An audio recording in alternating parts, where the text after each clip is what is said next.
लगातार उठाते रहेंगे और के पाठक जी को हम लोग न्यायालय में खड़ा करेंगे। आपको हाई कोर्ट के कटघरे में मुगम्बो साहब आपको आना पड़ेगा।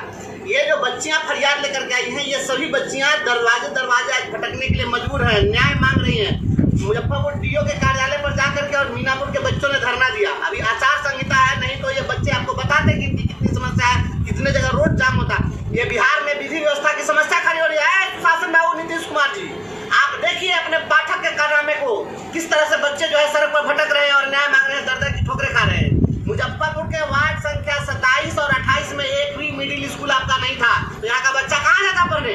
ये मजबूरी थी कि ये बच्चे पढ़ने के लिए आते थे। वार्ड नंबर 29 में होम फॉर होमलेस स्कूल है उसमें, और वहाँ जो बच्चे पढ़े तो आप कह रहे हैं कि नहीं अब 27 में आपका जो हाई स्कूल है वहाँ एडमिशन नहीं होगा।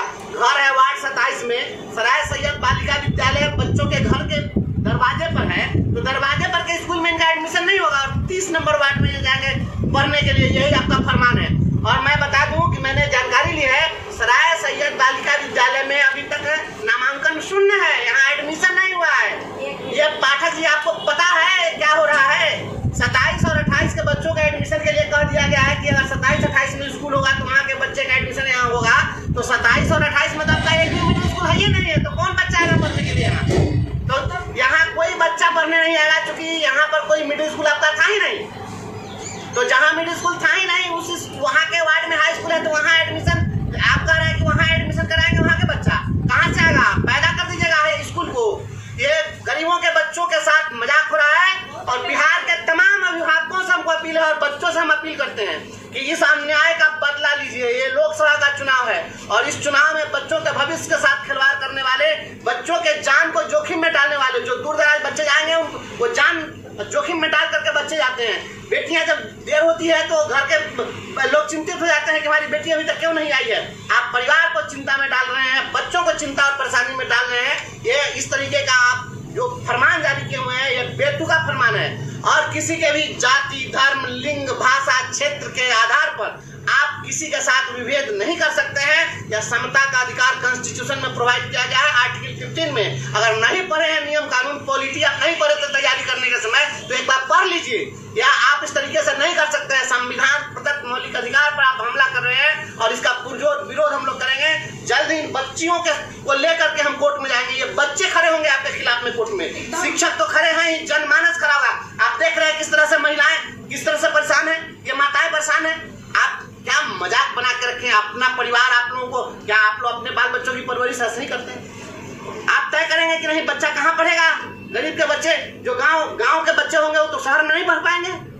आप क्या मजाक बना रहे हैं, समझ में नहीं आ रहा है। शिक्षा सुधारे या शिक्षा का विनाश आप करना चाह रहे हैं? इस तरीके से नहीं चलेगा। वैसा है तो उसी वार्ड के जो मतलब टीचर खोजना है ना, तो उसी वार्ड के टीचर को भी आप अलग से टीचर को मत लाइए स्कूल में पढ़ाने के लिए, उसी वार्ड के टीचर को रखिए। जब आप ये नियम निकाले हैं तो समझ रहे हैं ना, नियम कानून का फैसला बदलिए। ऐसे ही खबरों के लिए बने रहिए इंकलाबी दस्तक के साथ, क्योंकि हम लाएंगे खबरों से इंकलाब। शिक्षा विभाग परेशानी विभाग बन गया हुआ है।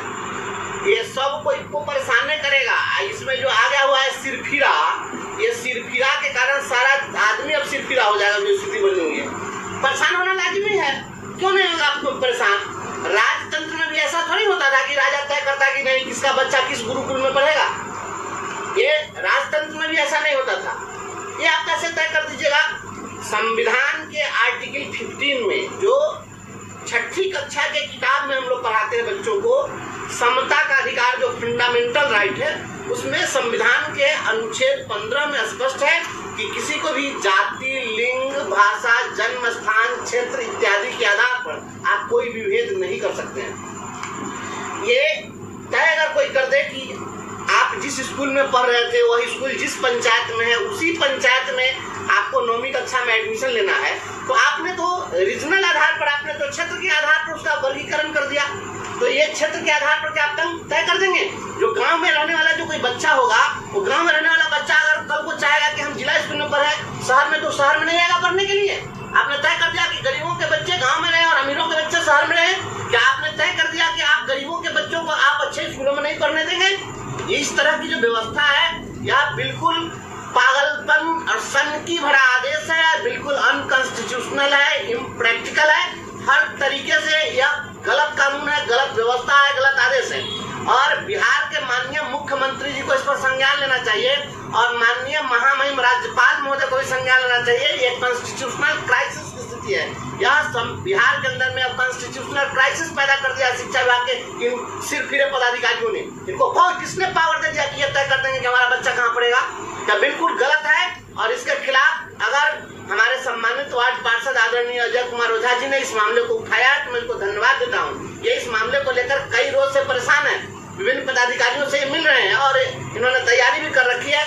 इन्होंने बताया कि सभी को ज्ञापन दे दिया गया है और बहुत जल्द हाईकोर्ट में भी जाएंगे। हाईकोर्ट में बच्चों को भी जाना चाहिए और उच्च न्यायालय को संज्ञान लेना चाहिए और जो पदाधिकारी इस तरह से कर रहा है और बच्चों को अभिभावकों को तंग कर रहा है उसके ऊपर कार्रवाई होनी चाहिए, चाहे वो कितना भी बड़ा पदाधिकारी क्यों नहीं हो। साथ ही साथ हम इस वीडियो के माध्यम से अपने तमाम गुरुजन साथियों को हम ये कहना चाहते हैं कि 8वीं कक्षा में हमारे प्रत्येक मध्य विद्यालय से लगभग 50 बच्चे पास किए हैं कम से कम एवरेज। तो जितने मध्य विद्यालय हैं वहाँ के पास आउट सभी बच्चों के अभिभावकों तक इस वीडियो को पहुँचाएं और उनसे अपील करें कि जो सरकार, जो राजनेता, जो पदाधिकारी आपको प्रताड़ित कर रहा है, बच्चों के भविष्य के साथ खिलवाड़ कर रहा है, उसको सबक सिखाने का काम करिए। ये चुनाव का वक्त चल रहा है और किसी को जो शिक्षा की चिंता नहीं है दरवाजे पर जाए तो उसको दरवाजे पर से भगाने का काम कीजिए। हम ऐसे किसी भी जनप्रतिनिधि को देखना पसंद नहीं करते हैं जो शिक्षा के मुद्दे पर चुप्पी साध ले और गांव गरीब के बच्चों को, पगडंडियों के बच्चों को, गरीबों के बच्चों को, गांव के गिट्टी और मिट्टी में खेलने वाले बच्चों को, इनके समस्याओं पर वह जूझ नहीं सकता है। तो ऐसे लोगों को वोट मांगने का कोई हक नहीं है। ऐसे लोगों को सबक सिखाइए, माकूल समय जवाब देना होगा। या गांव गरीब के बच्चों को, आखिर सरकारी विद्यालय में तो वही बच्चे पढ़ते हैं ना जो कहीं ना कहीं अक्षम है, लाचार हैं, तो उनके बच्चे पर सक्षम बच्चों के सक्षम परिवारों के बच्चे तो निजी विद्यालयों में पढ़ते हैं। तो अक्षम परिवार के बच्चे जो पढ़ रहे सरकारी विद्यालयों में और उस पर भी आप थोप रहे हैं कि नहीं, आप जिस स्कूल में पढ़ते हैं, जिस गांव में पढ़ते हैं, जिस खेत खलिहान में पढ़ते हैं, आप वहीं रहिए। ये खेत खलिहान से शहरों तक नहीं पहुंचे गरीबों के बच्चे, इसके लिए राजनीति की जा रही है और ये रणनीति बनाई जा रही है और ऐसी सरकार को मैं लानत भेजता हूँ और ऐसे पदाधिकारियों पर सख्त कार्रवाई होनी चाहिए। ऐसे ही खबरों के लिए बने रहिए इनकलाबी दस्तक के साथ, क्योंकि हम लाएंगे। लागू होने से बच्चों का भविष्य अंधर में हमें नजर पड़ रहा है और समस्या यहाँ यह है कि वार्ड नंबर 27 जो हमारा वार्ड नंबर 27 का पार्षद है और यहाँ के वार्ड नंबर 27 में सराय सैयद अली बालिका उच्च विद्यालय है और इस स्कूल में सरकार का एक गाइडलाइन आया है जहाँ की 27, 28 एवं 30 के बच्चों का एडमिशन होगा। तो यह अच्छी बात है, ठीक है, एडमिशन होगा, लेकिन जस्ट बगल में 500 मीटर के दूरी पर 10 वार्ड है, 500 मीटर के वार्ड पर दूरी पर 26 वार्ड है। इस वार्ड को छोड़ दिया गया है, लेकिन 3 किलोमीटर आगे चलकर 30 नंबर वार्ड है, वहाँ के बच्चों को एडमिशन लेने के लिए कहा गया है। सब के बावजूद भी वार्ड नंबर 27 और वार्ड नंबर 28 के एक भी बच्चे का एडमिशन इस स्कूल में नहीं हो रहा है। इसका वजह क्या है कि जो मिडिल स्कूल के जिस एरिया में बच्चे पढ़े हैं उसी के एरिया में बच्चों का एडमिशन उसी स्कूल में होगा। अब हमारे वार्ड नंबर 27 और बगल के 28 में मिडिल स्कूल न होने के कारण अब यह समस्या ऐसा आ गया है कि बच्चों और बच्चों का अभिभावक रात दिन हमारे यहाँ दौड़ रहे हैं और हम परेशान हैं। कुछ दिन पहले शिक्षा विभाग का हमने एक आवेदन भी रिसीव कराया था, लेकिन फिर भी वो लोग सुनने के लिए तैयार नहीं है। वह सरकार का फरमान जारी कर बता रहे हैं।